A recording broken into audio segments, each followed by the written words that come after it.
నమస్తే, నేను Vasanthalakshmi, yoga master trainer, specialist for weight loss, Guinness world record holder. బరువు తగ్గాలని చాలామంది చేసే ప్రయత్నాలలో కొన్ని మిస్టేక్స్ చేస్తున్నారు. అవేంటో డిస్కస్ చేసుకుందాము. మనం రెగ్యులర్గా చేసే మిస్టేక్స్ వల్లనే మనకు హెల్త్ కూడా చాలా దెబ్బతింటుంది. ఇప్పుడు తొందరగా ఫాస్ట్ వెయిట్ లాస్ అవ్వాలని విపరీతమైన డైట్స్ మీద పడుతున్నారు. బాగా ఖర్చు పెట్టి, బాగా కష్టంగా అనిపించి, బాగా కాస్ట్లీగా అనిపిస్తే ఆ డైట్స్ తోటి తొందరగా బరువు తగ్గచ్చు అన్న ఒక అపోహలో, అంటే బాగా కష్టం అంటే మన వాళ్ళకి ఇష్టం అన్నమాట.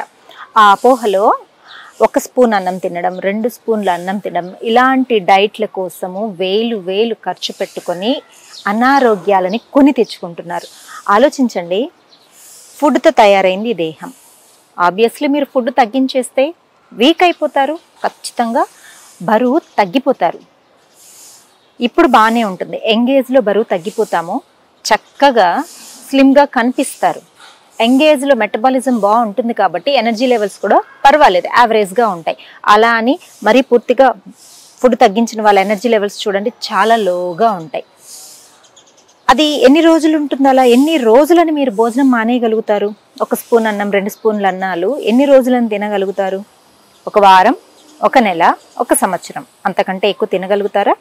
బాడీకి, మన హైట్కి, మెటబాలిజంకి కావలసినంత ఫుడ్ ఇవ్వాల్సిందే. ఇవ్వలేకపోతే ఎనర్జీ లెవెల్స్ ఎక్కడి నుంచి వస్తాయి? ఈలోగా మజిల్ కూడా, ఫ్యాట్తో పాటు మజిల్ కూడా లాస్ అయిపోయి ఉంటుంది. ఒక ఏజ్ తర్వాత, సర్టెన్ 1 ఇయర్ 2 ఇయర్స్ తర్వాత, మీరు ఆ డైట్ చేసిన 1-2 ఇయర్స్ తర్వాత విపరీతమైన హెయిర్ ఫాల్ అవ్వడం, మళ్ళీ ఉండలేరు కదా, భోజనం మొదలు పెడతారు, నార్మల్గానే తింటారు, ఎక్కువ కూడా తినరు, నార్మల్గానే తింటారు, back to normal, over weight వచ్చేస్తూ ఉంటారు.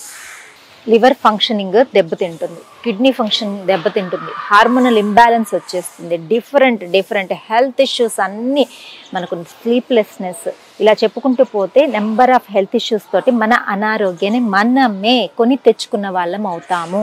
బరువు తగ్గాలి అనే కోరిక అందరికీ ఉంటుంది. మన లైఫ్ స్టైల్ మేనేజ్మెంట్ వల్ల, అంటే డిఫరెంట్ లైఫ్ స్టైల్స్ అండి, ఎర్లీ మార్నింగ్ లేకపోవడము, నైట్ లేట్గా పడుకోవడము, అన్హెల్దీ ఫుడ్ హ్యాబిట్స్ తోటి, స్ట్రెస్, మెయిన్ రీజన్ స్ట్రెస్ తోటి, వీటితోటి బరువు పెరుగుని ఉంటారు. వాటిల్ని మనం ఎలా ఓవర్కమ్ అవ్వాలి అన్నది మెల్లగా ప్రయత్నం చేసుకుంటూ కనుక మన లైఫ్ స్టైల్ని చేంజ్ చేసుకుంటూ, యోగా చేస్తూ, మంచి ఆహారం తింటూ బరువు తగ్గండి. భోజనం మానేసి బరువు తగ్గితే అది ఎప్పటికీ హెల్త్కి మంచిది కాదు. ఒక 50 ఇయర్స్ 60 ఇయర్స్ తర్వాత మన పరిస్థితి ఎలా అయిపోతుందో తెలుసా? మన అమ్మమ్మలు, నానమ్మలు 80 ఇయర్స్ వచ్చిన వాళ్ళ పనులు వాళ్ళు చేసుకోగలిగే వాళ్ళు, మనమైతే 50-60కే చేసుకోలేని పరిస్థితికి వెళ్ళిపోతారు ఇలాంటి డైట్స్ అన్ని ఫాలో అయ్యారంటే. అలా కాదు. మీకు ఒక చిన్న సింపుల్ టెక్నిక్ చెప్తాను, చాలా బాగుంటుంది. ఈ టెక్నిక్ తెలిసిందంటే ఎవరు భోజనం కూడా మానరు, ఎవరు యోగా మానరు. బోన్స్ ఉన్నాయి, బోన్స్ని మనము ఎంత ఎక్కువ వాడితే అంత తొందరగా అరిగిపోతాయి.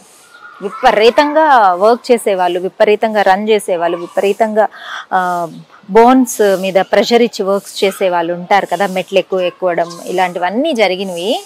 యంగ్ ఏజ్ నుంచి బాగా కష్టపడిపోయిన వాళ్ళకి ఒక ఏజ్ తర్వాత ఏమైపోతుంది? బోన్ డెన్సిటీ తగ్గిపోతుంది, బోన్స్ అరిగిపోయాయి అని చెప్పి చాలా బాధపడుతూ ఉంటారు. అంటే ఎక్కువ వాడితే బోన్స్ అరిగిపోతాయి. మజిల్ సంగతికి వచ్చామనుకోండి, ఎంత ఎక్కువ వాడితే, ఎంత ఎక్కువ స్ట్రెచ్ చేస్తే అంత యంగ్గా తయారవుతాయి, అంత ఎక్కువ లైఫ్ స్పాన్ పెరుగుతుంది, అంత స్లిమ్గా అవుతాం. సో ఏది బెస్ట్ అంటారు?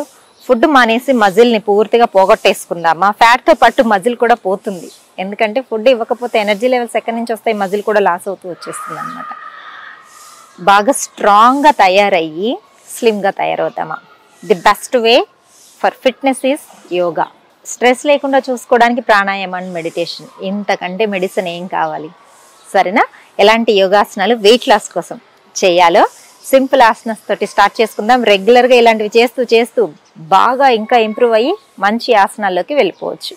ఇవి రెగ్యులర్గా మీరు చేసే ప్రాక్టీస్లో ఇంక్లూడ్ చేసుకున్న ప్రాక్టీస్ ఇప్పటి నుంచే మొదలు పెట్టండి.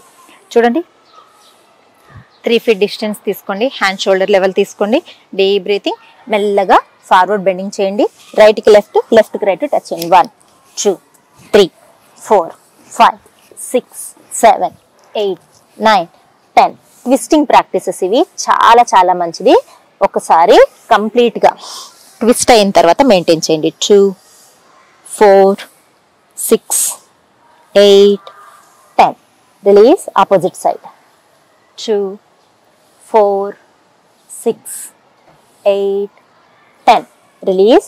ఇప్పుడు 10 కౌంట్స్ చేసిన తర్వాత మీరు కంటిన్యూస్గా ఒక 2 times అనేది సెట్స్ ప్రాక్టీస్ చేసుకోండి. హ్యాండ్స్ ఇలా లాక్ చేసుకొని స్లోగా డీప్ బ్రీతింగ్ తీసుకుంటూ పైకి, బ్రీత్ అవుట్ చేస్తూ down. Inhale up, exhale down. మన బ్రీతింగ్ ప్యాటర్న్ ఎంత చక్కగా సెట్ చేసుకోగలిగితే మన ఇమ్యూనిటీ ఎంత బాగా పెరుగుతుంది, మెటబాలిజం బాగా బూస్ట్ అయ్యి ఫ్యాట్ లాస్ అనేది బాగా జరుగుతుంది. క్లాక్ వైజ్ ఒక 3 times, యాంటీ క్లాక్ వైజ్ ఒక 3 times. స్లోగా ప్రాక్టీస్ చేయండి. బ్రీతింగ్ మీద మనసు పెట్టండి. తర్వాత ఇక్కడ కొద్దిసేపు హోల్డ్ చేశారంటే ఈ బ్యాక్ హిప్ మజిల్స్ నుంచి కంప్లీట్గా హీల్ వరకు, కాఫ్ మజిల్స్ వరకు మంచి స్ట్రెచ్ అనేది వస్తుంది. మీకు థైస్ దగ్గర ఉన్న ఫ్యాట్ అంతా బాగా కరుగుతుంది. Deep breathing and deep breath out. Inhale, centre. స్లోగా సెంటర్కి వచ్చేసి ఒక్కసారి లెగ్స్ని షేక్ చేసుకోండి. నెక్స్ట్ వేరియేషన్ చూద్దాం. హ్యాండ్ షోల్డర్ లెవెల్ పెట్టుకుందాం. Right foot right side. స్లోగా రైట్ నీని పుష్ చేసుకోండి. ఎల్బో నీ మీదకి డౌన్ చేసుకోండి. హ్యాండ్ని పైకి స్ట్రెచ్ చేసుకోండి, లేదా చక్కగా ఇలాగా మెయింటైన్ చేసుకోండి. ఎంత రిలాక్సింగ్గా, ఎంత టైం ఉండగలిగితే అంత టైం ఉండడానికి ప్రయత్నం చేయండి. బ్యూటిఫుల్గా అనిపిస్తుంది, చాలా రిలాక్సింగ్గా అనిపిస్తుంది. తర్వాత చూడండి, మెల్లగా ఇలా నీని స్ట్రైట్ చేసి స్లోగా డీప్ బ్రీతింగ్ తీసుకుంటూ పైకి, తర్వాత సెంటర్, లెఫ్ట్, హాయిగా రిలాక్సింగ్గా ఇలా మెయింటైన్ చేయండి. డీప్ బ్రీతింగ్, మెల్లగా సెంటర్కి వచ్చి మళ్ళీ పైకి, డీప్ బ్రీతింగ్. ఎస్, ఇప్పుడు చూపించిన వేరియేషన్స్ని 2 times, రైట్ ఒక 2 times, లెఫ్ట్ ఒక 2 times ఫాలో చేయండి. తర్వాత మళ్ళీ హ్యాండ్స్ని ఇలా డౌన్ చేసుకొని స్లోగా right hand up, down maintain చేయండి. Left hand up, deep breathing and deep breath out. స్లోగా హెడ్ కూడా డౌన్ చేసుకొని మెయింటైన్ చేయగలిగారంటే, డీప్ బ్రీతింగ్స్ తోటి మెయింటైన్ చేస్తూ ఉంటే మనకు హార్ట్ ప్రాబ్లమ్స్ ఉన్న వాళ్ళకి కూడా ఈ పోస్చర్ చాలా మంచిది. ప్రసరిత పాదోత్తానాసన అంటారు.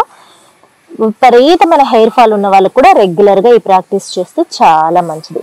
మెల్లగా పైకి వచ్చేద్దాం. Deep breathing, deep breath out. ఇలా వెరీ సింపుల్ మెథడ్స్ తోటి రెగ్యులర్గా ఎక్కువ సార్లు ప్రాక్టీస్ చేస్తూ ఉన్నారంటే రిజల్ట్ అనేది చాలా బాగుంటుంది.